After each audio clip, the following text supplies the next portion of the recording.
Fusion. On this week's episode of Cartoon Buffoons, I'm Wyatt, and who's here with me today as always? Hello, I'm Morgan, and I'm trapped in the computer from Reboot. Get me out of here! Okay, and then we're here. Who is our very special guest for today's episode? Introduce yourself. Hi, I'm King K. I make videos on video games, and I used to watch cartoons a lot on Cartoon Network, and various other channels. Yeah, it's good that we got a gamer to come on to talk about this video game. Honestly, I kind of wanted to do an episode at some point talking about all the Cartoon Network licensed games, but most of them are fun. Like terrible garbage. Because most of them were terrible garbage. Yeah. Yes. Thank you for coming on, King K. I will say this: you don't know this person, but old friend of ours, Nikki. We did a podcast called Discuss All Monsters, where we went through every single Godzilla movie. And one of the last episodes that we did together was going through all the Godzilla games.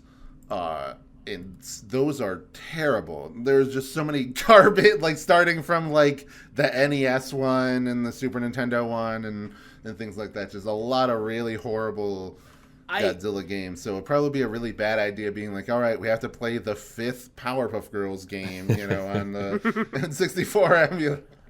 I will say, when I got I grew up poor. My first game console was a GameCube, really. Yeah. And my mom was like, well, we can't afford to buy a game. Wyatt, poor. I don't know what you want from me. That's just a weird thing to have to attach to the poor thing, but go ahead. Well, because I had to wait a long time. There was no anything before. But we couldn't afford to buy games, so we had to rent them. And I remember that the only game I had was Super Mario Sunshine and fucking Destroy All Monsters. Godzilla, Destroy All Monsters. Melee. It's funny that it had Melee in its title. I wonder if that was to get into some of that market share of Smash Brothers Melee. Let you know they fight. Yeah. I'm sure. But when I see me being poor, that meant that I had like the Sega Genesis as my only console until like the year 2000. So yeah, that's big dick money. We couldn't have that over there. That's not at all. No, we had Ball and Cup. I had Ball and Cup. So if you're not ready about Ball and Cup, don't talk to me. Wyatt. I guess you didn't live in the country, so you didn't have like yard sales or anything to like go to. Or I don't know. Is there any? We had horses. We had dirt. Yeah. Yeah. We had water pie in the Great Depression in Philadelphia. But yeah, we're talking about FusionFall. Yes. A thing I've referenced on this podcast and 60 million times. And then throughout our entire life as friends, you've brought up this all the time. King K, I want to ask you, before we get into talking about FusionFall, get into the nitty-gritty, what's your history with Cartoon Network as a network? Well, I was mostly watching in the 2000s, because I was born in 1997, so... a little younger than us. So I grew up watching, like, Kids Next Door and Foster's and... all the stuff around that time slot, I was really, really into Billy and Mandy as well. Hell yeah. I was basically the popular stuff on Cartoon Network around that time until maybe like 2009 or something when I stopped watching most of the shows that came out. I'm familiar with a lot of those shows and I was really into them. And of course I watched I was really into Danny Phantom. My name is Daniel. I felt a kinship with him. And yeah, I mean, I watched that stuff for a while until I got into like middle high school, and then I just kind of started watching anime. So yeah, real as fuck. So that was like 2010s or whatever for you. Yeah, was when you. So it was a little bit after FusionFall. I remember vividly. I was like, I watched Ben 10 Alien Force because I was really into Ben 10 as well. And I watched Ben 10 Alien Force for like a few seasons. And then I discovered Bleach and I was like, okay, we're never going back to this is like I've now entered a new dimension of like Yeah. I binged Bleach over a summer. I was like, oh, Mhm. now I'm into this shit. Yeah. So anything after that point, I'm not really too familiar with what's going on in the cartoon sphere, to be honest. But it is funny. That's where we're at in the podcast of like going through the history. We are literally right there. Yeah, we're Nice. at Right like now. yeah, right now this is we're in 2009. We just did the CN Real stuff. So like so I was like, oh, it's perfect for FusionFall. FusionFall came out, in 2009 as well, and it basically like started with that. It started off with the newest shows were like Flapjack, and stuff like that, and Ben 10 Alien Force, like you were talking about. And then after it like went until I think they had some regular show stuff in it in like Gumball, but that was like as far as it went. So like 2012 basically is like the hard cutoff point. Yeah, go ahead. Well, yeah, I was playing it the whole time. I could tell you what they added in. Yeah. Well, we'll get into I was that. really, Sure. I was really locked in. Yeah, let's go. I'll say that like for like that era, I think it's funny. I was watching, before I throw it to you, Morgan, you can talk about your history. I was watching some videos because I've never played this. I was watching some videos to like give me an idea of what the game is about, and one of the videos was a guy being like, this game is a perfect time capsule of the time when I was interested in Cartoon Network to when I stopped watching Cartoon Network. And I was like, stopped watching Cartoon Network. That's something that people did. The joke being basically didn't stop until they stopped making cartoons. So that's if you're unaware, King K, if you're unaware, do they not make cartoons anymore? Animation industry really bad place right now. Okay. So Why it's right. They still make cartoons. They're just killing a lot of it quickly. Yeah, I mean, Cartoon Network Studios doesn't exist anymore. That's true. Yes. But like, all right, look, come on, fucking doomer. I'm not a doomer. I'm accurately relaying the situation of like, they have not made. I can pull it up. The last stuff that they've made have all been just shoved onto Adult Swim, and then since then, stuff it's either been like made for Adult Swim, which doesn't count, or it's like Warner Brothers stuff. So you sure? Yeah. Yeah, stuff like. But hey. Yeah, go ahead. No, hey, we don't know. Look. I agree. I know it. We've talked about it on the thing, right? But just, I feel there's something in the air, Oh, I think it can make a comeback. Possibly, there is the possibility that it can make a comeback. I'm not necessarily saying that that's not going to happen.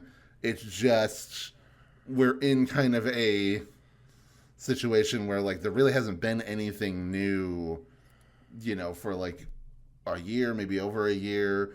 This entire year of 2025, like not that much stuff was coming out. Pretty much nothing new, as far as I'm aware, came out from Cartoon Network.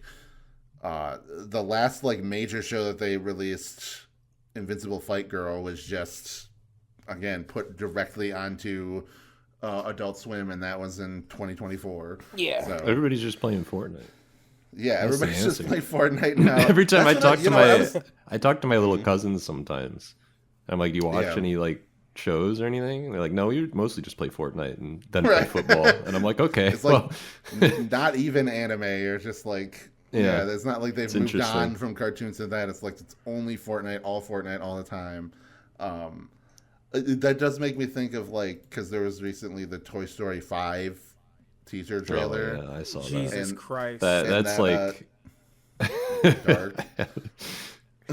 I don't want to get into how I feel about that because that would hijack the entire podcast. But let me just say, me and Wyatt basically said everyone involved with this should die. We didn't say that exactly, but we did like hint at it very hardly. Yeah, just because like I see that, and it's like, I don't know. There's so many more Who First of wants all, to I'm not work even on gonna that is the question I want to ask. Who there is like, we're really passionate about Toy Story 5 that isn't People that like got a rent that is multimillionaire? due. People that got rent that is due. Yeah, you know. Hell But, yeah, like, my rent is due. I don't know. Pixar is just such in a weird place because they will make really good stuff every so often, but then it's like right back to it's like, you know. I mean, I guess people liked Inside Out too. You know, that made a lot of I didn't money and even see everything. it, to be honest. No, Not yeah, for any I have reason I have other than no I just interest. I didn't get to around to it. Yeah, I saw it because I thought the cast was funny, and they were. Everyone that was on it was very funny. Yeah, It's they like, had Yeah, I mean, it looks there's- good. what's Just for her whatever face reason, from I The never went Bear, out to see it. I liked the isn't it? first one a lot. So Yeah. Io was in it. She's really good as Envy. It was really fun.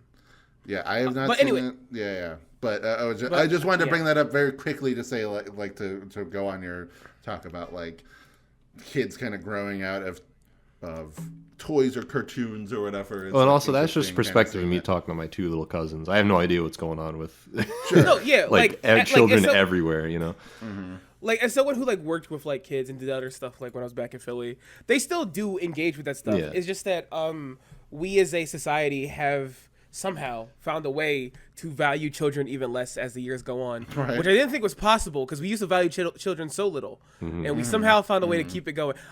Hold on, I hear it. The proletariat is in my brain. Let me chill out. Anyway, I'll talk about my connection to FusionFall because it's very funny. Yes, please do.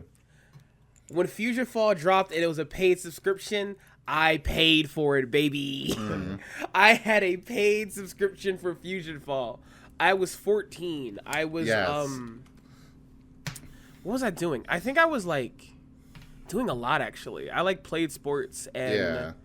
I This was is why it's like, funny that this is why it's interesting and funny to me that you were so into FusionFall because there were things that came out before FusionFall that you were like, yeah, I was like cool and wasn't watching cartoons. No.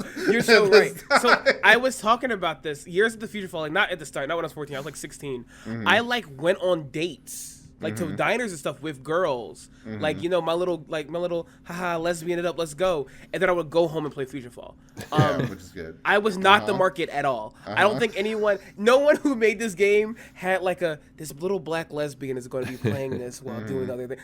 Couldn't think of it in the world, but I was like deep in it. I don't know why, but I was really into like the MMO shows on G4 and stuff at the time, Okay. and I was like, this sounds fucking like Portal. Like this sounds fucking peak. I have to get in. So like, all right, Randy, my mom. I'm like, listen, let's sit down.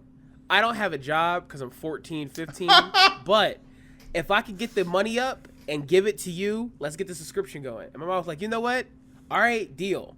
So I was in the early grounds. I played like a little bit of the beta. I read the manga that came out. They dropped a manga for FusionFall on the website. Fun fact, I played it back when like you couldn't go to the past. For those who don't know, the way FusionFall worked is that like the tutorial area is the future where everyone lost. Where like most of the land is destroyed and a bunch of heroes are fucking murdered. Like a bunch of cartoon characters are murdered. I played that and I'm like, man, I can't wait to the full thing to come out. I can't wait to go to the past. It's gonna be so fun. And then boom, it came out and I played it. And not only did I played it for years. I played it up until shutdown.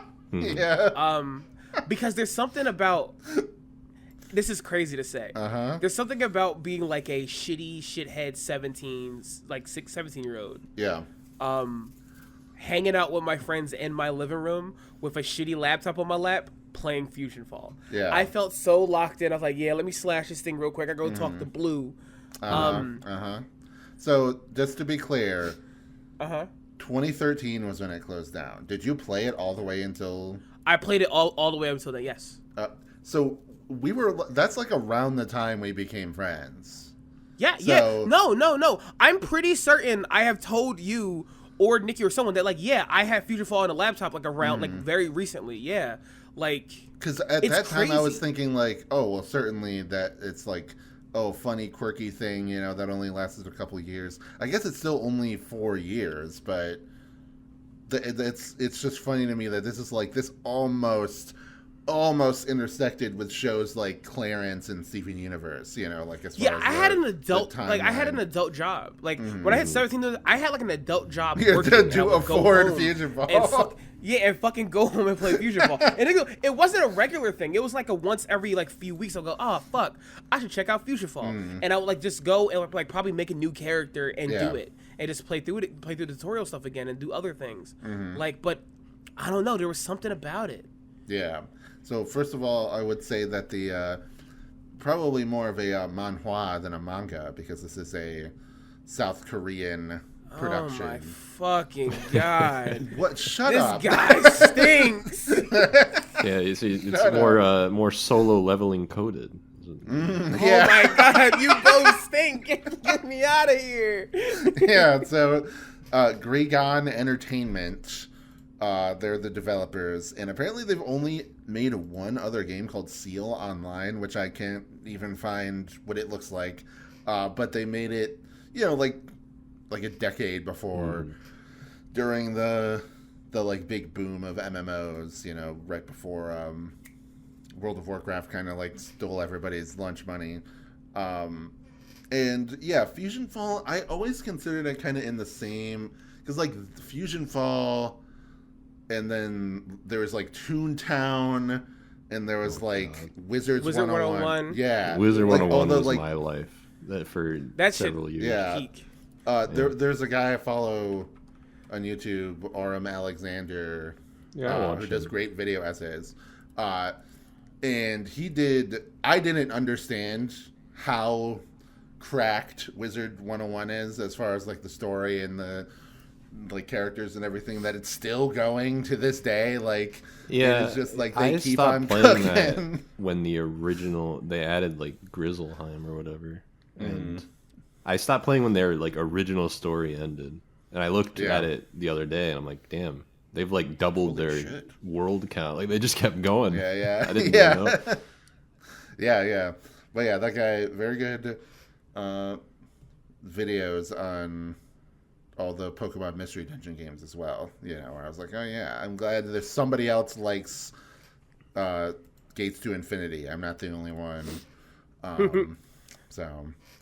But anyway, yeah. So FusionFall, I only saw it in like commercials and stuff like that, like around the time. Like, I was kind of vaguely interested in it, but as far as like, I don't think that there was ever a point in time where I was very interested in playing an MMO, because even during the peak of like that MMO craze, I always thought like, oh, maybe World of Warcraft would be cool, you know, because I was like 10 when World of Warcraft came out. But I never like took the dive. Obviously, my family is too poor to do like like they didn't want to do a subscription and everything. So I had to like live out my fantasies of like playing in like a fantasy world in an MMO style thing by just buying Oblivion, and just being like, yeah, this is kind of the same thing, and then playing that and like never actually playing through the main story of Oblivion, just like walking around and doing random things. Most of my playtime in Oblivion is just walking around doing random shit. Yeah. This is how Todd Howard wins. This is this is why, like, when I thought, like, oh, maybe it'd be cool to buy, what is this, fucking Starfield? That was it, yeah. Like, maybe it'd be cool to play that, and then I remember, oh, wait, no, every single time a new Bethesda game comes out, I'm like, maybe that would be a cool thing to play, and then I just do that. Like, Wrong. I just buy it, and then I don't actually play the game. I just, like, dick around in the open world. I guess, like, some people play GTA that way as well, you know, where they just, like, get to the point where they can, like, drive around, and then they just don't engage with the main story. Stuff, yeah. So So about walking around, I played a lot of FusionFall like that. That's mostly how I play doesn't- FusionFall as well. Yeah. It doesn't have like traditional raid content and stuff like that. You know? Yeah, I learned from one of the so- videos that had one boss, which is the final boss. Yeah, that's like the only thing like you like really do with like people and stuff. But like it had like a lot of solo missions. So like you can play FusionFall and not ever do anything with people ever. if you don't really want to. And I think that's like an appeal a little bit to people, I think. There's something freeing about that. But anyway, just for people who don't know, FusionFall is a game about an alien force called the Fuse coming to the Earth where all the cartoons live and trying to terraform it and kill them all. That's kind of the thing. That's kind of the entire plot of the game. And you, with all your anime versions of all your favorite cartoon characters, got to fight them as a kid. That's like, you know, here's a gun and a sword. Go out there and fight. Hell yeah. It is still a little bizarre to me that it exists. Yeah. Like, especially at that time, I don't know, is because, like, you look at the reinterpretations of these characters, and a lot of them are just anime. Like, it's really funny. Like, yeah. Like Dexter, for example, doesn't really look that much like Dexter from Dexter's Lab. But then, like, you look at, like, Ed, and Eddie characters, and they look like... And they're pretty good. They're pretty close, actually. Yeah. Like, they're not well, I find it... The Powerpuff Girls, I think, is the one I always point to. Because they all look like they're aged up. They look a bit different. But then Mojo Jojo is just kind of like... He just looks like Mojo Jojo. Like, I don't know. No. It's really interesting. There's like a...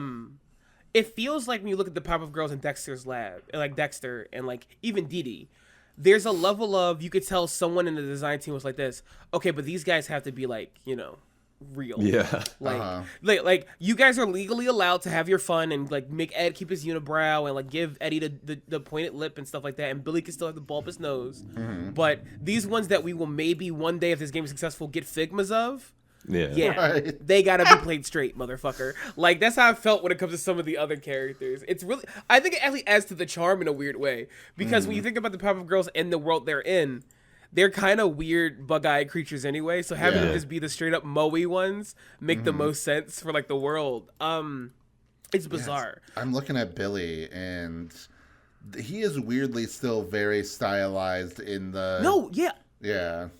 Like, not like the ones anime. that are like still, the one that's still stylized, I think they look the best. Like, I think Billy looks really good. I think the Ed boys all look really great. I think all the what's it called? The Foster's Home people look really good too. But then then they just are in a scene with Mandy, and like, that's just an anime version of Mandy. We didn't really do anything style wise. And like, well, she's gonna sell toys one day if it's successful. I'm like, okay, you're right. The vibe I always got from it reminded me of how Smash Bros. Brawl tried to make like a unified, grittier art style for all these different game characters that were not at all meant to look the same, but they just tried to do it anyway. And that's like the I was really into Codename Kids Next Door, and they all look fucking weird. Like, they all, I remember being like, these people do not look right. Like, it's weird. So I remember, and I thought about this last night with a friend actually, because I was talking about doing this episode. The Kids Next Door ones are so funny to me because they are more so than any other characters in this game redesigned. Yeah. They rethink their outfits, stuff like that. It feels like to me, and I can stand on this, has no legs to stand on. And when you play the first area and other stuff, it feels like that was the game at an early level of development. Yeah. It feels like it was a Kids Next Door MMO, right? Well, that would make sense because Kids Next Door was it feels like a story kind of tailor-made for that show anyway. Yeah, it does. It really does. Yeah. And like the first two areas being full on, oh, this is just a Kids Next Door neighborhood, and like you work with other operatives and stuff. I'm like, yeah, and they're like they take liberties, but liberties in like what if we gave Nigel a vest and do all this other stuff? I'm like, yeah, these are full redesigns. I feel like that was the game. And I think that game probably would have sold better. Yeah. Realistically. I feel like, because I was always interested in the shitty license games that are based, like, so there was a Kids Next Door, like, PS2 game. Yeah, I was going to bring that up at some point because I used to play that all the time. I don't even remember if it was good, but I loved the show so much that I just played the game a lot because I was like, I don't know, I was really into it. I, in fact, just bought a copy of the Ed, Edd n Eddy platformer that was released on the Sonic Heroes one? That's what I was going to say. It's like Sonic Heroes. I remember that. Like, I haven't thought about that game in so long. Oh my god. That game is so fucking jank, but it's so fun. Yeah. I like when I talk about like the theory of like, I think this was going to be just a Kids Next Door game. One of the first bosses you fight is an evil version of Sticky Beard, Mm-hmm. there's no reason on earth they would take the time to fucking make a model of Sticky Beard and Toilinator of all characters. Yeah. Unless this game was going to just be a Kids Next Door game. Yeah. But they Like, do- there's yeah. some characters I'm like, why are you here? This had to have been something else, I right? feel like Kids Next Door was. I think that like Kids Next Door, it's interesting because you could also make that claim for like Ben 10, just because Ben 10 is also like a more. It has a lot more world building similar to Kids Next Door. And I wonder, like, I think that might have been, it could have been like, they were thinking about doing something with Kids Next Door, and then they wanted to play, like, oh, wouldn't it be cool if this happened, like, with this series? But then they just kind of had to play ball with all of the Cartoon Network shows, including stuff like comedy shows like Ed, Edd n Eddy and Billy and Mandy, which, I mean, I guess Billy and Mandy also does have a pretty distinct world that you can like take characters from, but Ed, Edd n Eddy, the way that they, from what I've seen from watching footage, the way that they like establish like the Ed, Edd n Eddy world is just like, all right, you have the cul-de-sac and there's like a barrier that the Eds have made that's like made out of boxes. It's super war crimey, by the way, what Eddie's doing. Which is great. I feel like that's perfectly in character. I was gonna say that feels like something Eddie would do. Yeah. He fucking made a goddamn walled city around the cul-de-sac where he says he's king of it, and like you gotta pay tribute to him to be safe. And I'm like, yo, Eddie, people are dying. Like, I don't, like, people are being killed. That cul-de-sac like, no. actually is some of my most vivid memories of the game is wandering around the cul-de-sac. I think because it's well designed. Yeah, I think because you start out in like just kind of a neighborhood, from what I remember. At least when I was playing. Yeah, with the treehouse. Yeah, with the big treehouse. And you wander into the cul-de-sac, and then that was the moment where I was like, oh, this is like big time crossover. Like, it just kind of blew my mind at the time. I was like, holy shit, because I loved Smash Bros. And like I was obsessed with crossovers of all varieties. Like the Jimmy Timmy Power Hour was like my favorite thing ever when it came out. So just like being able to like pick my Ben 10 as like my whatever, you get to pick like a character at the beginning of the game and just wander around with like little strange chibi Buttercup. Like, it was just such a weird, it felt like a fever dream. I didn't even think it was real for a while. Yeah. Like, I think even if the quality... Oh, go ahead, Wyatt. You go first. Well, I was just saying, like, for the Smash Bros. Comparison, like, for me, like, I'm not even, like, a Melee guy. You know how there are Melee guys out there?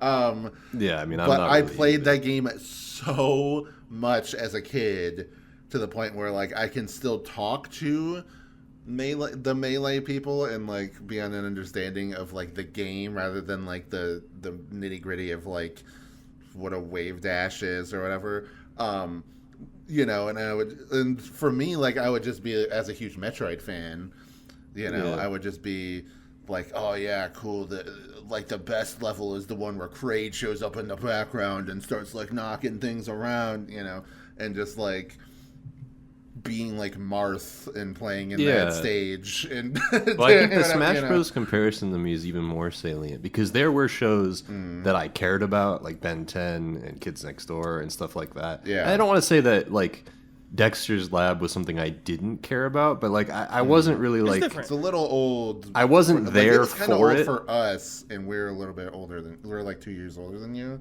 So like it would probably be like kind of old hat.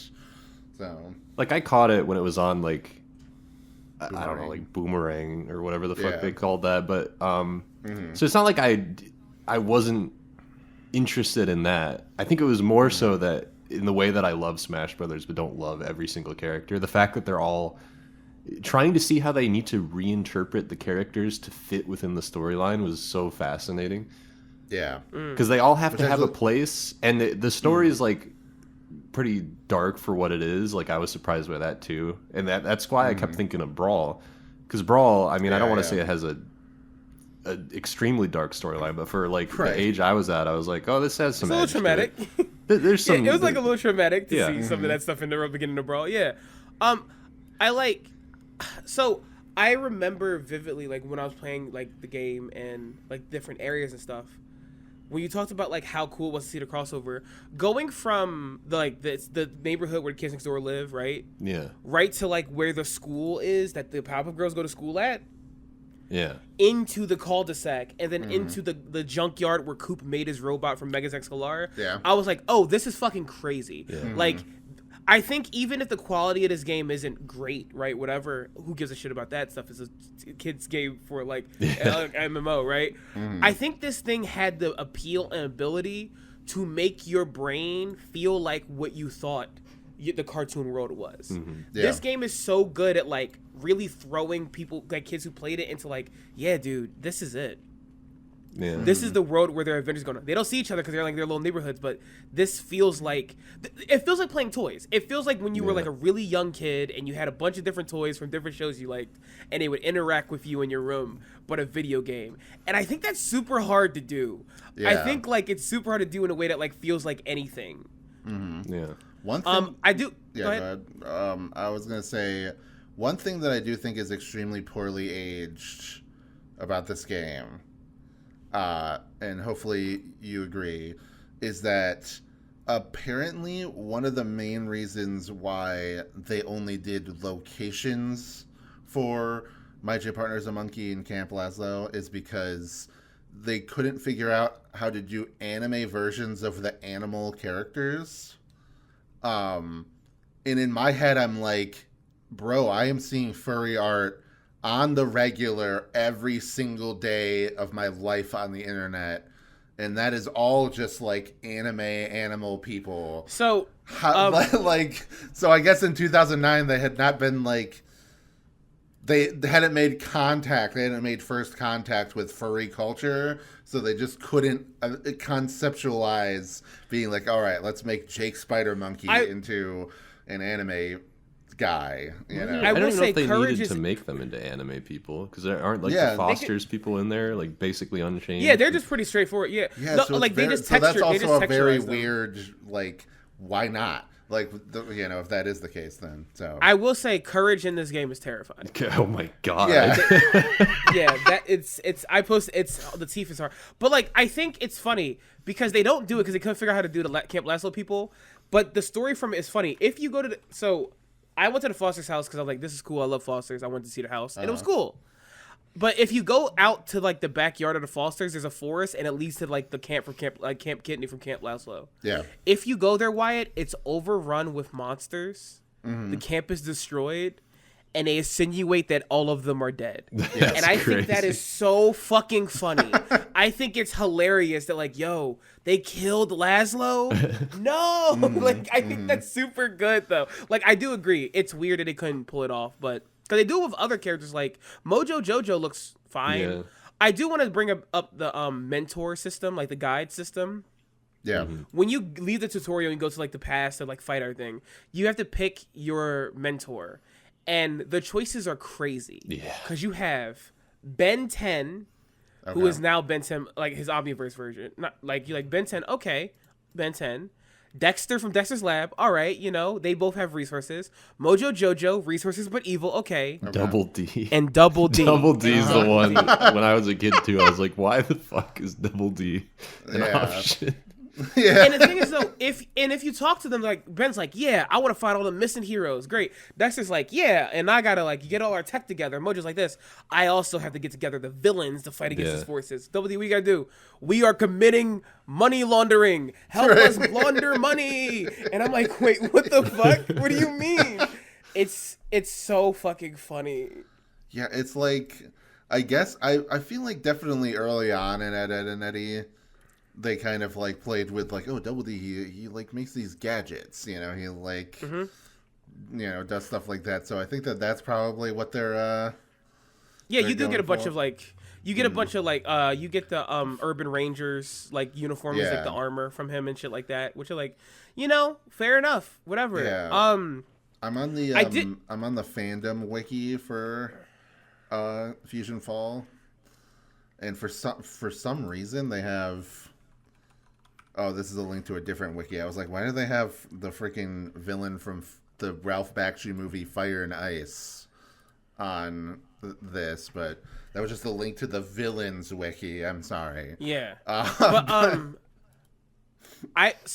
I want to talk about the updates because this game got a few updates that were interesting. Mm-hmm. One of them was this show doesn't really add in Mordecai and Rigby, right? Because it just, However, there is a Adventure Time update. I remember when this came out. There was like a big update for Adventure Time where you got to see Finn and Jake. Is Jake horrifying? Is that why you're sighing? Jake is a jump pad. Like you jump on him, but you can talk to him. Okay. This is what he looks like. I'm gonna post it. My god! it is befuddling. He does look like a real dog, though. I mean, that's the yeah. He made me want to kill myself. Looking at him is crazy. But yeah, then you get Ice King, and they added Princess Bubblegum, and it's all in like this like little area you go to. And I'm like, it's so weird that they added all this stuff in. Like, I get it because the show's very popular. They even had like extra gear, like T-shirts and shit. Mm-hmm. Do you know when that stuff was added in? Like, fuck, I'm trying to remember. It's again at this point, it's more than a decade ago. I imagine it's like must have been like 2010 or maybe like 2011 at the latest that they added this stuff in because. I'm just thinking because, like, from what I've seen from videos, it's all, like, only season 1 of Adventure Time stuff in there. Yeah, like, it was added in 2010. Jake and his Nano, and everyone, along with the Adventure extension, Ice King's Invasion, where you fight against Ice King. Yeah, it was all 2010. Yeah, that makes sense. Because, like, if it was, like, season 2, they probably would have had, like, Marceline and the Lich and everything like that. Those be like bigger, actors in that. So, but yeah, did they not have like nanos for Rigby and Mordecai? Oh no, they had nanos for them. Okay, yeah, okay. So that's added how they added in nanos for Rigby and stuff. But like I don't know. It's just weird. It's weird now to think about this game getting an update. In a weird way, because it felt like. Like now going back on it, it's like this game just came out and then died. Right. But like they did give content, and I don't know. This game did also get the treatment a lot of modern games get now that I didn't know was a trend even back then, but I guess it is. Yeah. Where when they stopped supporting FusionFall, they said, "Guys, don't worry, more FusionFall is going to come," and they released a MOBA. Okay. Which is like, it's called FusionFall Heroes. Where instead of making your own character, it's a mobile type game where you pick existing heroes from the thing, and they have gear and like they have different outfits that you could pay for cosmetics. How have I never heard of this? You're normal. Okay. Yeah, I never heard of it either. Yeah, you're normal. Yeah, because I remember being like, "Oh my god, what did they do? They massacred my boy. What the fuck do you mean heroes? Who gives a shit about this? I want to make my own character. I want to explore. Like, I'll post a screenshot. But like, yeah, it's like." It's it's a PvE League of Legends. I do think that looks like a fake video game if I've ever seen one. Yeah, of course. I do think I don't know. It should be. We should talk a little bit about that. They do some pretty good deep cuts as far as like representation. It doesn't feel like anything was off the table. At least for like a cameo, and in that way, it does give me like a big Kingdom Hearts vibe. Yeah. Because that too, like they have like kind of a like especially like Kingdom Hearts 1. You might not like have a full level based on all of these movies, but there's like in Traverse Town, there's the like Lady and the Tramp like sign that you hit with thunder, and then there's the 101 Dalmatians that you have to collect throughout the game. And everything, and it's just like, Beast shows up in Hollow Bastion, So, yeah, there is like that level of where it's like, there's Generator Rex and like Symbionic Titan references, and things like that, like Megas XLR. There's there's Time Squad. Like Time Squad is quest important. Right. You have to find the robot guy's head in order to go to the past anyway. Like you got to find his time machine tech. Mm-hmm. Like there is a lot. It feels like there was like a interest in like, what can we use? What can we do stuff with? Yada yada yada. That like I think it's a passion. passion's the wrong word. I don't think it's the completely wrong word, but I do think there was like an interest of like, what can we do with this? Like, what can we actually do with this? Well, the fact that they tried to write a plot that unifies them already is next level. Like, to me, at least, for a game like this that is basically just trying to draw people in with like characters that they know.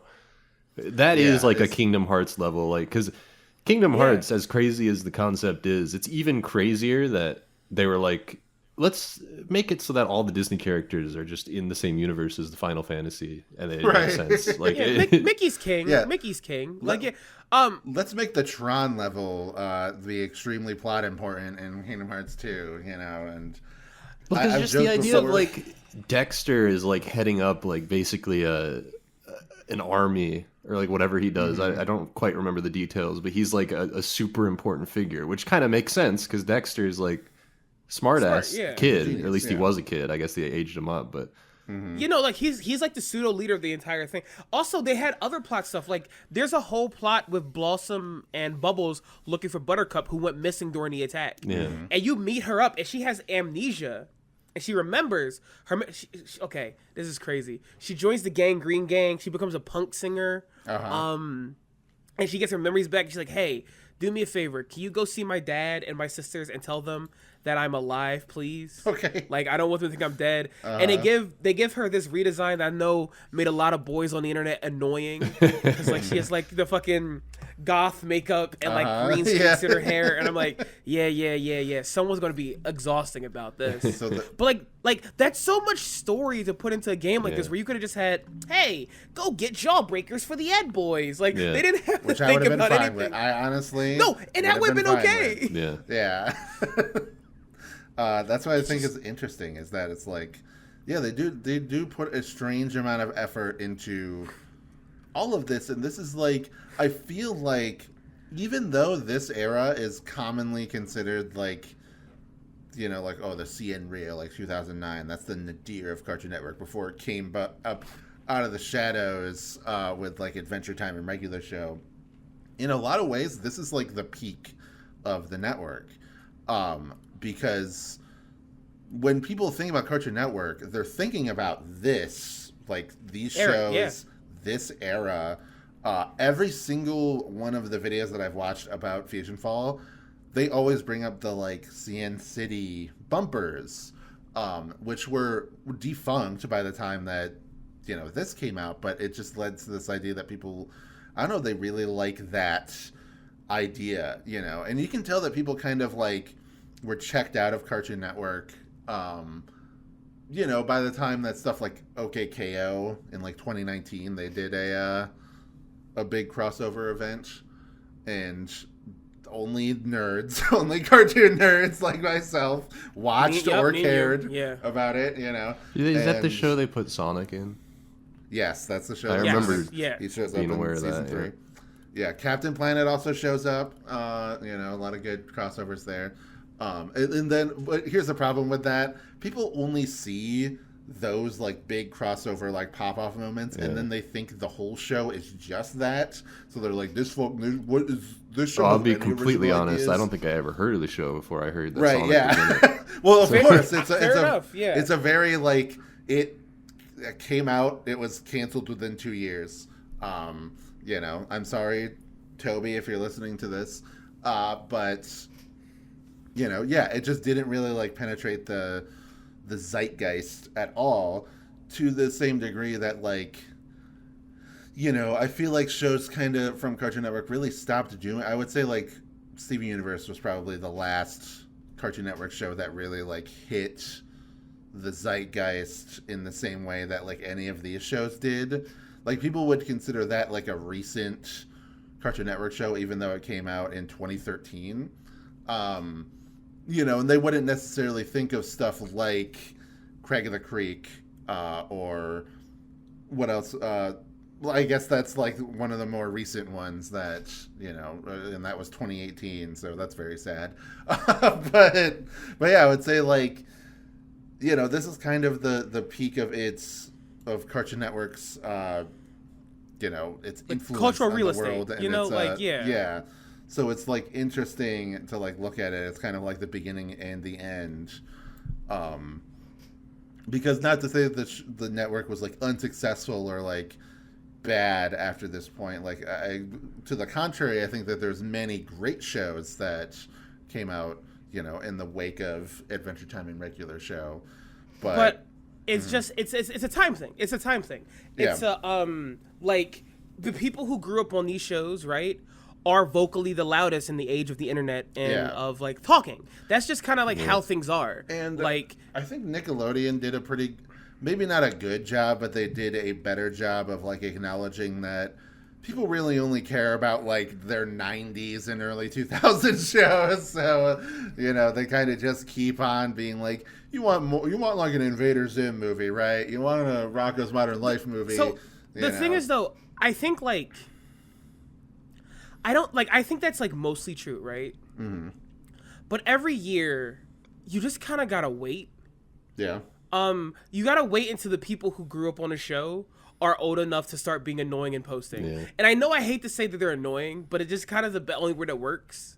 Because now we're seeing like the influx of like, yo, no one remembers this show, deeply popular cartoon from 2009. Right. Does anyone else remember this? Yes, we all remember it. You just gotta wait until someone hits the age of 15 or 16 and gains the ability to start posting online, and then everyone's like, this shit was always good. People just didn't know what they were talking about. Like, well, you thought it was good because you were the target demographic, and you didn't have, you know, enough like, I don't want to say brain power, but brain power to be on the internet to be talking about it. Like, they have discerning I think, like, taste of, you know, to like, be like every few years we see more and more posts about Craig of the Creek and Gumball and stuff like that. Right. Like, and I think that's going to keep going.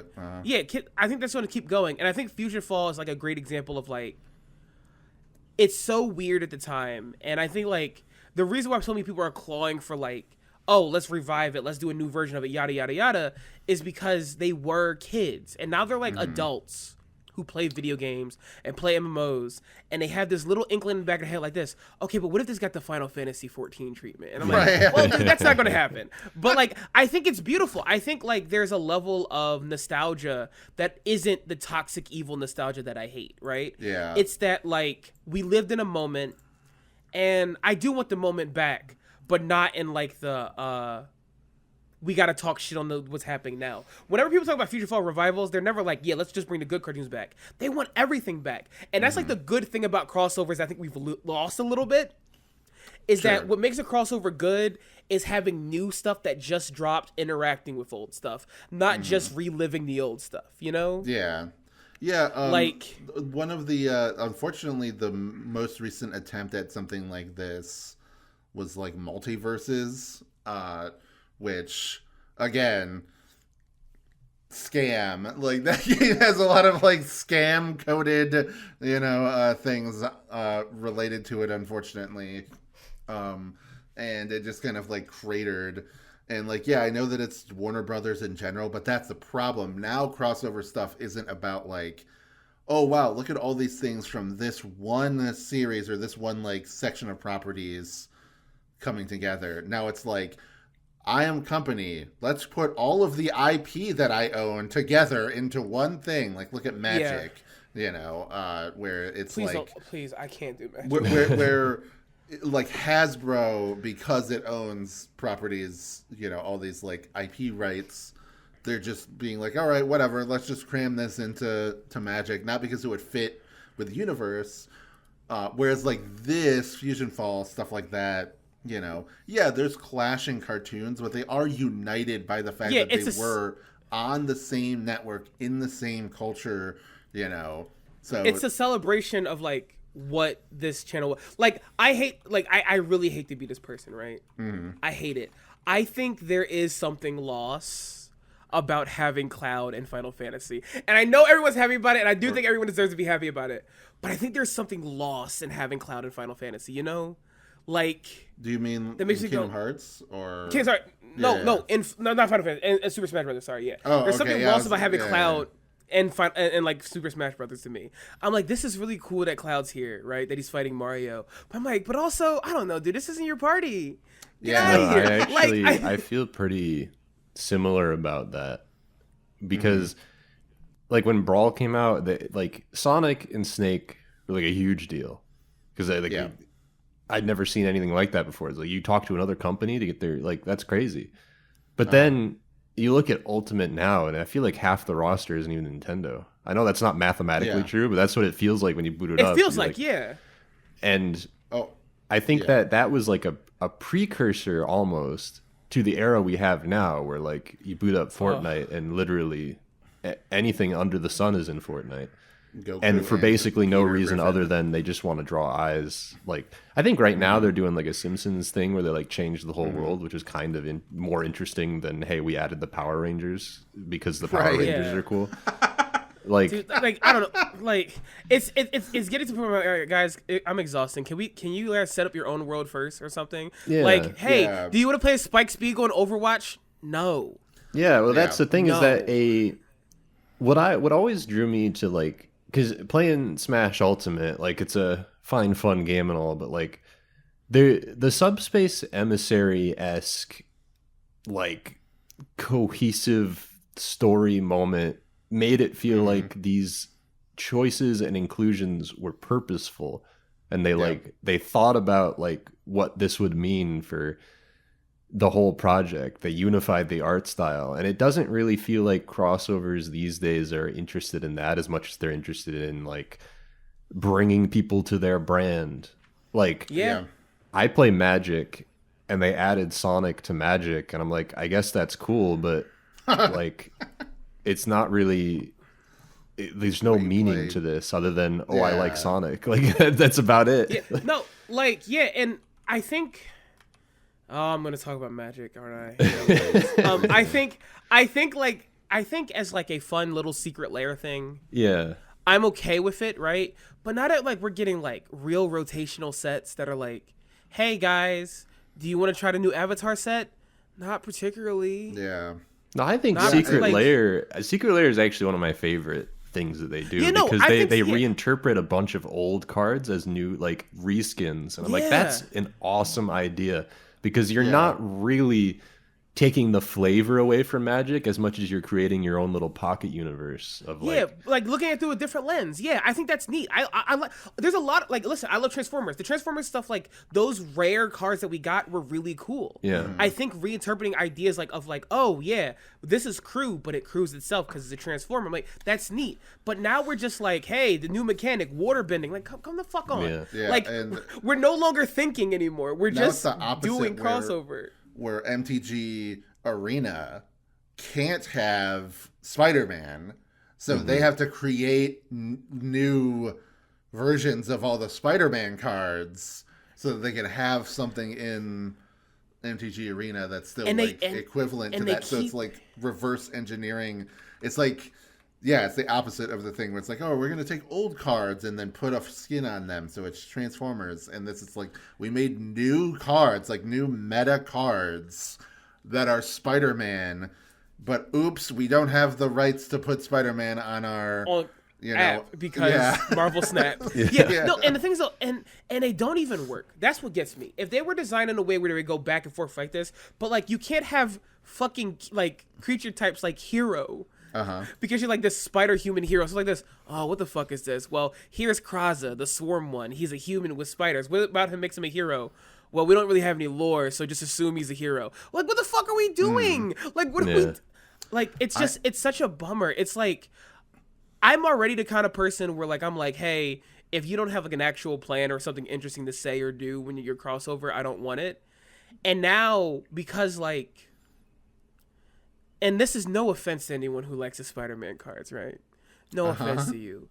Because fucking idiots hog and point at the screen where I got this, Magic the Gathering but Spider-Man! Like, it's everywhere now. I can't fucking play anything without like it's like something like this. You know it'd be cool, what if, fucking Deadlock got a crossover with Marvel and we got to play as a Black Panther? Like, ooh, what if I hit you with a car? What if I got into a car and like turned my engine on and ran you over? Like, everybody is trying to make like their own card game equivalent anyway.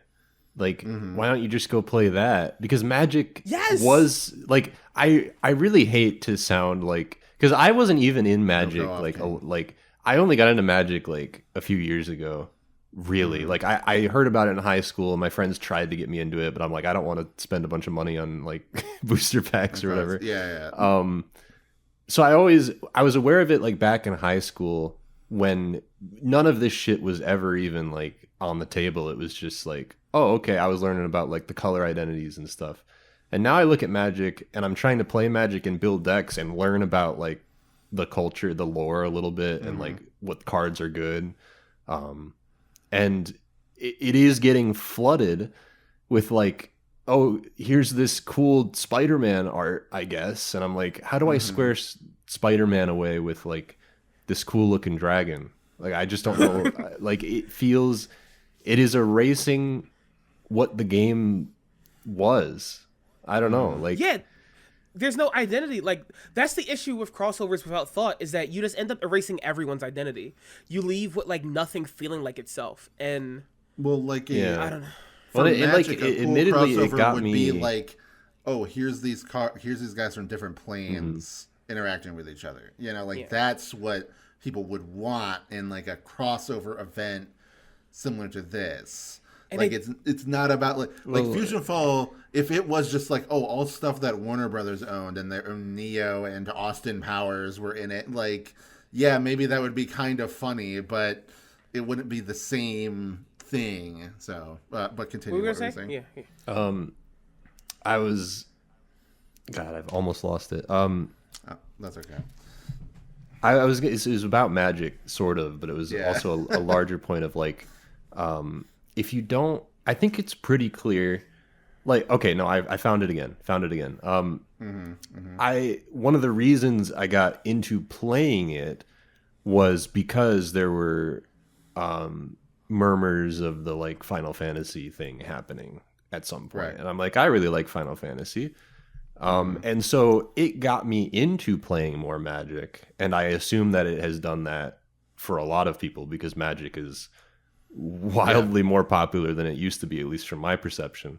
But also, the more I got into Magic, the more I'm like, well, actually, Magic's pretty cool, and now that I'm here, I don't want all this stuff that got me back into it. Like, you know, I don't want any of this. The thing that drove me into it is not actually doing anything for the game other than getting me in the door. So, like, as someone who's in the Magic for a bit, because my brother-in-law got me into it, that's like many such cases. People coming in for Final Fantasy go, like, okay, this is cool, and then they go, yeah, but Spider-Man's a step too far. And I don't think Final Fantasy is a step too far. I'm like this, but you're right. Like, I think, like, I can at least mentally square away Final Fantasy. I can square away Warhammer 40K, right? Yeah. I can square those away as planes in Magic the Gathering. But I think when we start doing Spider-Man and Teenage Mutant Ninja Turtles and Avatar, I'm like, okay, but there's, like, no gymnastics I could do to say this fits Magic. Like, there's none. Like, at least there is dragons and magic in the traditional sense in Final Fantasy, right? Yeah. Like, there are slimes and giant spiders in Magic. There are slimes and giant spiders. Yeah, I can square that away. But, like, hey, guys, look how broken this card is. What is it? New York subway system from the Spider-Man set. And I'm like, dude, I'm going to blow us both the fuck up.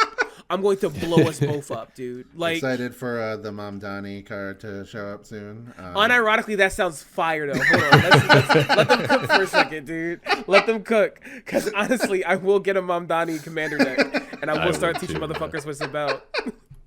But yeah, I don't know. I just, like, back to FusionFall. FusionFall does feel like a crossover where someone had something interesting to do with all these worlds in a way they thought would be neat. And, like, I don't know. I just feel like we've lost it. Like, the idea of, like, listen, I'm not stupid enough to think everything isn't marketing, right? Everything's marketing. Yeah. I'll own that. Well, FusionFall definitely was marketing. Like, all crossovers are marketing to some extent. But, like, the way that FusionFall and even Kingdom Hearts is marketing with a heart, at least. They know what they are, but there's someone there who's a sicko who cared. That's the key point. A lot of these crossover doesn't have a weirdo in the room that's like this. Actually, guys, I don't think this is a cash grab. I just think that Riku and Mickey Mouse have a history. I don't know what the fuck you're about, but I think that's married. true. Well, if you want to think about like a hypothetical, like, because what FusionFall does is kind of like, imagine if you had a crossover like Cloud is in Magic or Smash or whatever. Imagine if you put Cloud in there, reinterpret it through the lens of the existing lore instead of just slapping art of him with the fucking Buster Sword in his outfit. Yeah, because that's kind of that's the what reason that Kingdom Hearts Fusion does that. Fall felt so. Because, like, to be quite honest, the stuff you do in Fusion Fall, like, kind of just sucks ass. Like, Yes, ass. It's the worst. It's the fucking but worst. the draw of it always was the world that they made and the story. Not even necessarily the story, because I wasn't really that clued into what was going on other than like the premise of it and like finding the characters and figuring out what they were doing. That was like, what the always context it took of- it to the next level of like, I want to exist in this world and hang out and Yeah. like, see where it goes. I never actually stuck around long enough to figure out if the story actually went anywhere, but No, but I get you. Like when you go to a new area in Fusion Fall, it's an event.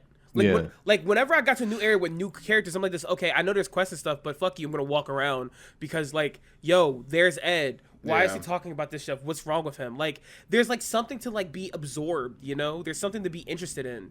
That just I think we're losing it in the content grind of I like thing isn't thing. Like I said vividly on Blue Sky, I says, yeah, I'm the strongest person in the world because I don't care if something I like is crossover with Magic the Gathering or something. If it's for no reason, I still won't fucking like it. Like someone says, are you gonna say this when Power Rangers comes with Magic? I says, I promise Yeah. you, if they put Power Rangers in Magic, I will be the angriest motherfucker on earth. Yeah. You will light a match on my dumb ass. How angry I would be about Power Rangers in I Magic. would not be surprised though, considering Hasbro loves flopping around that corpse, Weekend at Bernie style. So Yeah, Yeah. like I will explode. Like because the thing is though, like yeah, I like two things, but if you don't have anything cool to do with the two things I like, then like who gives a shit? I think of Like- Fortnite as well because I used to play back when they like added Thanos. That's mostly when I played Fortnite.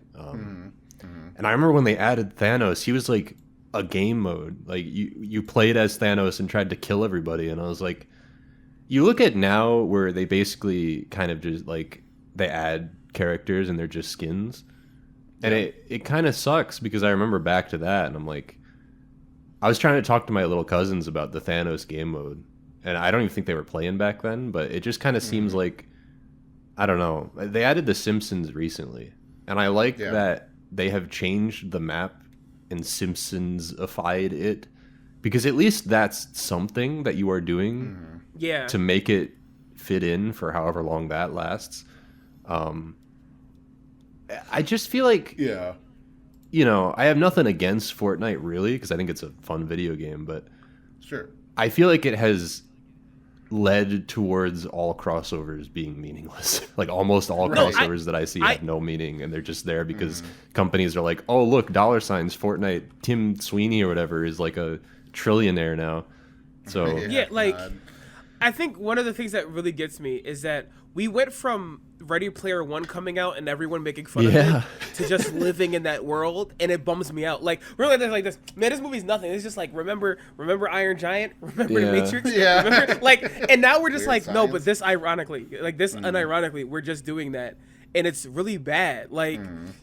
Remember how people got in like this? Why is the Iron Giant fighting people? That's not what he wants. And not really this, dude, they should put Iron Giant in fucking Fortnite. Like we've lost our way in a way that's such a fucking bummer. You brought up Tim Sweeney, and it just gave me like a That's a Raven style like flash of remembering like, oh yeah, like because I used to listen to a lot of the podcast that Brandon Sanderson did on his YouTube channel, and he talked about how like him and his like rich person compound that he lives in Utah, that he's just like, oh yeah, my neighbor is the CEO of Becky Kane, so it's like that's weird. Yeah, that's those just, are like, two people that are evil, bro. I can't prove it. No, If anyone I'm has a not- I am compound not and you- going to put it on Brandon Sanderson that he is evil. I think. Yeah, I will. Okay. I mean, like, I like his books, but Yeah, he's got look, some. He's Mormon. There's some. well, Yeah, I was no, gonna say, I there's some don't shit respect going on his- there. Like, I don't respect. He's a Mormon his with a compound in faith, Utah. but I don't know. Look, But what was I gonna say? can't prove it, but All those ethical Mormon compounds in Utah, baby. That's true. Like, Yeah. I just, by the way, this is like a completely random aside, but it's related because you did that. I just love seeing dokes everywhere now. Like, I don't, it's like my favorite random thing that's propped up recently. I see him everywhere, and it's great. Yeah. yeah. So, okay. I think, we can start wrapping this up, unless you guys have any more, like any other observations. I think we did a good job of talking about like the game and then like the broader scope of like what this game means to. Well, yeah. I mean, that's like the interesting part about it, because you can talk about, because all you do in the game is you run around and you shoot like monsters and you platform a little bit.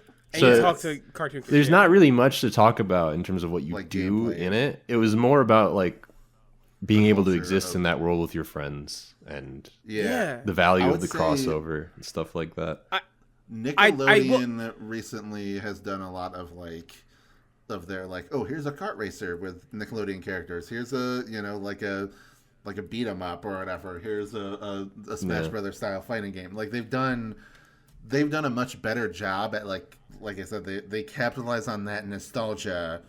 But I don't think they have yet gotten to the point where they like made a FusionFall style thing. Because even like with their kart races, it's like, yeah, they have some interesting kind of like deep cut things in there, but for the most part, it's just like, oh, here's a side character from the Loud House, like from an already popular thing that's in it. They're not like, all right, we have like, Mighty Bee characters or Chalk Zone or, Making Fiends or whatever. Like they don't have like these really deep cuts.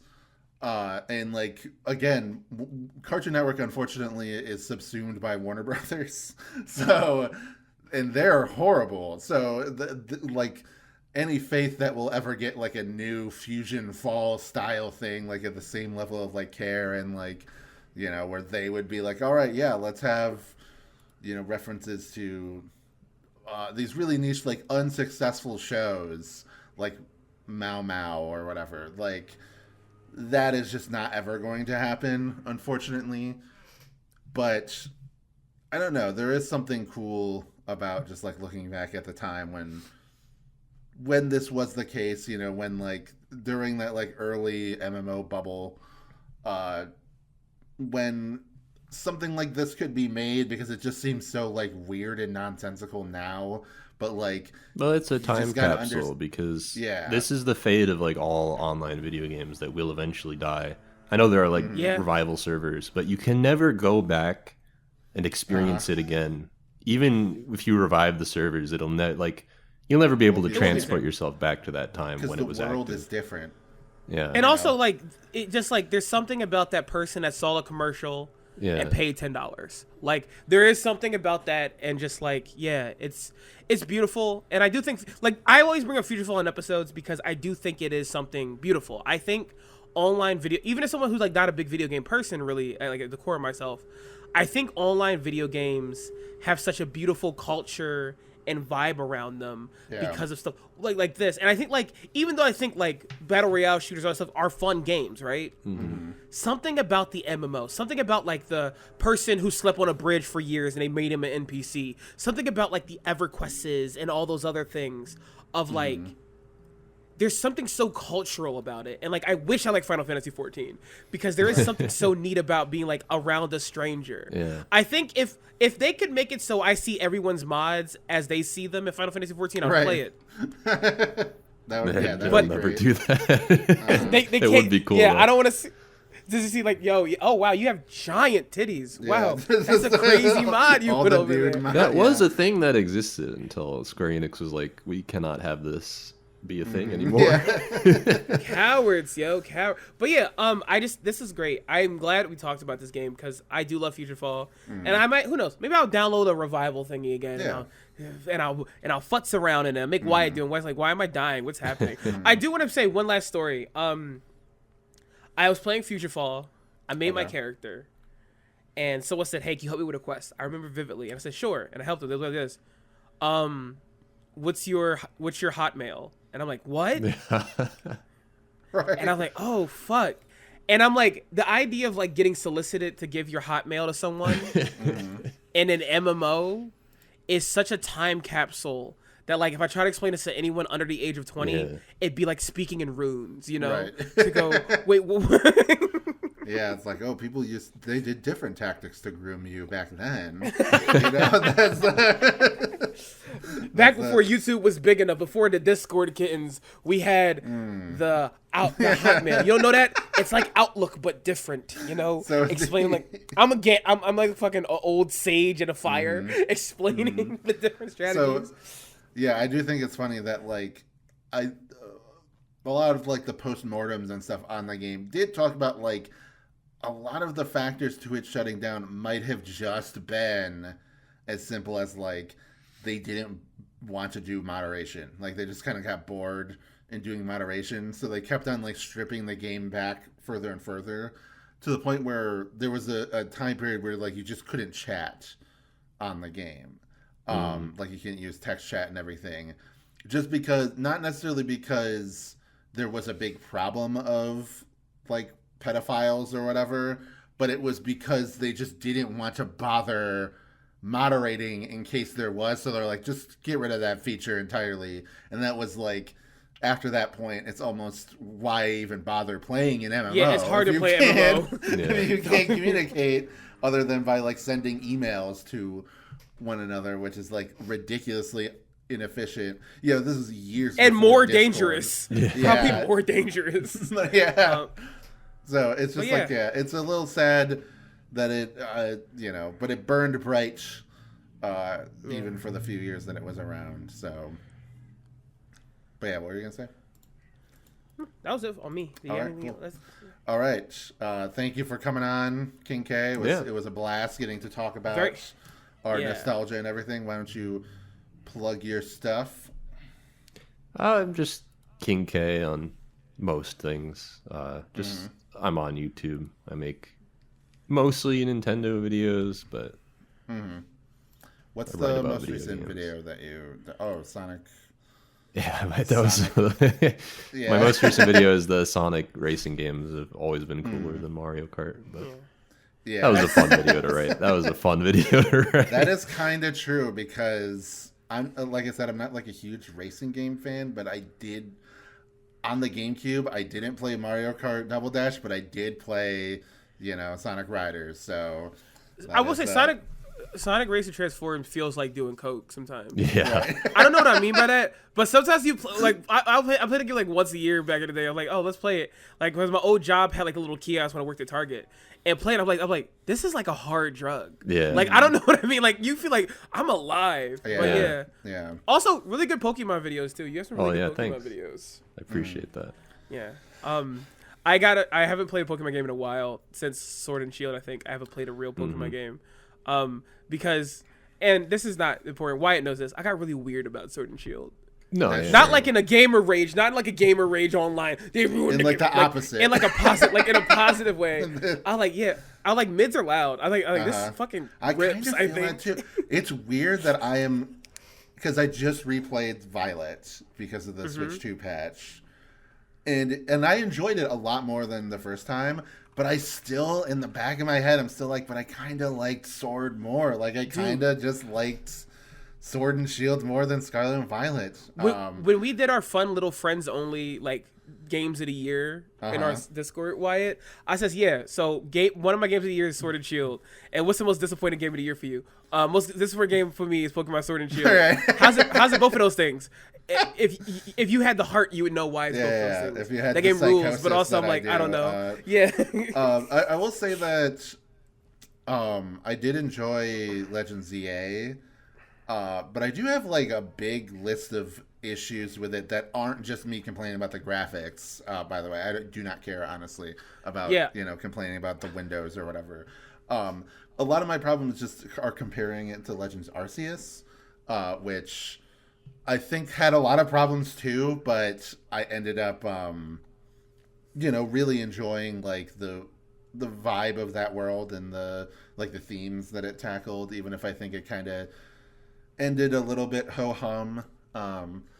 But with I will say, go ahead. No, I was gonna say, yeah, like you were talking about it, and I don't want to spoil myself because I do want to play that game. I was like, what the fuck are you talking about? Because I don't know the context. I was like, what is Wyatt saying? Right. Yeah, because I just like going on Discord and sharing my thoughts on like a game as I'm playing it. Just like in the padded cell. Yeah. So just talking about Dragon Quest 2 and everything right now. But yeah, there's just like some things with the. Well, I think the one thing that like really confused me at the end was when everybody was like, "Of course, you have to become." Wait a minute. Yeah. You don't spoil. spoilers? Come on. All right, this is a mild spoiler. This isn't like a huge spoiler. At the end, all of a sudden, the characters start talking about like, you have to become the greatest Mega Evolver to Mega Evolve Floette. And I was like, what? Why is nobody commenting on? On how like that's an impossible thing, like Nintendo, whatever. Like why is like nobody like talking about how that's weird? So what'd you say? Wyatt, you cut out the entire time for us. Which I think is maybe the funniest thing. You said it's crazy how at the end of the game it goes and you cut out. It's going to be on the recording, so I'll hear it when I listen to the recording. But there's something so funny about John Nintendo coming behind you, slinging like your killing throat. me before yeah, I don't have to reiterate it. But anyway, yeah, thank you for coming on. Thank Morgan, you very much, How about you plug your stuff as well? Yeah, hello. My name's Morgan. You can find me at Girl Next Vor on Tumblr. I post art. I talk about Vampire Masquerade, that thing. That's how it is. Vampire Masquerade Bloodlines 2 came out. Yeah. It's not very good. Mm-hmm. Made me sad, but I played it, and I'll post about it. You can also find me on Blue Sky, Girl Next Vor. I'm posting about a lot of wrestling, actually. So if you hate wrestling and blood, do not follow me. Jesus Christ, it's a lot of that over there. Yeah. You should hurry up because I have heard that Fuse is coming down to absorb and destroy Blue Sky, and they're going to make evil versions of the already evil moderation force on Blue Sky to attack us. And they're going to be green, and we got to kill them. Yeah. Yeah, you can also hear me on Eidolon Playtests. I'm on a little mini-series over there. It's kind of cool. I like to play roleplay. And we talked about Pokemon, so I'm just going to get it out there. I think everyone, if you love me, you'd play Digimon Time Stranger. I think everyone should play Digimon Time Stranger right now. I never fully got into Digimon besides watching like Digimon the movie as a kid, but I'm really interested Time Stranger has been so bizarre because it's a real game. And I say this when plays all the Digimon games, like this is a real ass game. And they just showed what the DLC is going to be. It's going to be an alternate universe thing, and they're adding in more Digimon, which is fucking sick. To get in more into it because so far it has not been a real game. Not that it's bad, but it's just like. But apparently I'm at the beginning, only at the beginning of the game because so far I'm like, this is just Cyber Sleuth. Like it's just the Vita game again. It's so funny that you didn't hit title card yet, and you're like, I don't know where this game's going. Like Wyatt, you're not even 1% in the game. You haven't even hit title. But I played it for like 10 hours, by the way, just to be clear. It's a real ass RPG. This shit's long. And I had the ending, made me a little sad. It had a little cry going on, and I'm like, fuck yeah, dude. Wyatt, where can we find you? The short that they released to promote the game, very, very good as well. But anyway, you can find me over on Twitter and Blue Sky at WazPRanger, WAZP Ranger. It's mostly stream of consciousness stuff, but I do post about videos I'm making and podcasts I'm doing. This episode is out a single day after Metroid Prime 4, so I will not be on the internet for the next week. So just don't even, like if you're listening to this and you want to hear my opinions on stuff, I will not be posting on the internet until I have completed Metroid Prime 4. So I'll be... It's surreal that we almost live in a world where Metroid Prime 4 exists. Yeah. Finally. I'll say that, like... I just want to go complete solipsism mode and just exist, like, take the week off from work, turn off the internet, just, like, completely focus on just playing that until, like, I've completed it, and it will probably be pretty quickly. I mean, you could probably do that in, like, a day or two. There's no way that game's that long. Yeah. That's, obviously, like, a lot of people have been like, it's going to be, like... A lot of people have, like, weird ideas of how long Metroid Prime games are in general. Maybe I'm just an epic gamer. I don't know. But I've seen some people say, like, oh, Prime 2, that's, like, a 25-hour game. Yeah, I'm like, I think like even maybe, when I was like, maybe when I was 6 years old, but like, yeah, there's no when way I was it takes that 9 long. years old when it came out, and Yeah. I beat it. I still have the save file, and it says like 11 hours and 30 minutes or whatever. But who knows? which is Maybe in-game this time. game is like long. I don't know. There's not That's like true. Yeah, maybe. We'll see. We will see. But- Only 3 more weeks for good old Metroid Prime 4. But yeah, that's what that's. I just was looking at like, oh, when is this coming out? Yep, it's coming out December 5th is when this episode that we're recording is coming out. So get excited for that. But all right, it was fun talking. Next, we're going to do some. What are we even going to do? We said we wanted to The do Iron Giant. We're doing the Iron Giant. Yeah, we were going to do it this week, but then I saw you posting about FusionFall. I was like, oh, we should do FusionFall now. I was gonna wait until next year. After we're done with all the holiday stuff. Mm-hmm. But I was like, oh, seize Carpe Diem, baby. Seize the day. Yeah, I want to King K thank you I want to thank you so much, King K. I do not want to watch any holiday fucking special. It was so nice you to will talk about be. something that wasn't Do not worry. You will be watching Yeah. And I'm going to fucking dragon punch you into the sun. Right. But yeah, thank you for letting me talk about FusionFall. Hell yeah. Thank you again for being on. As we talk about the legend of Frosty the Snowman and, all of the other reindeer and stuff like that. Yeah. But all right. Yeah, you got to die. Goodbye, everybody.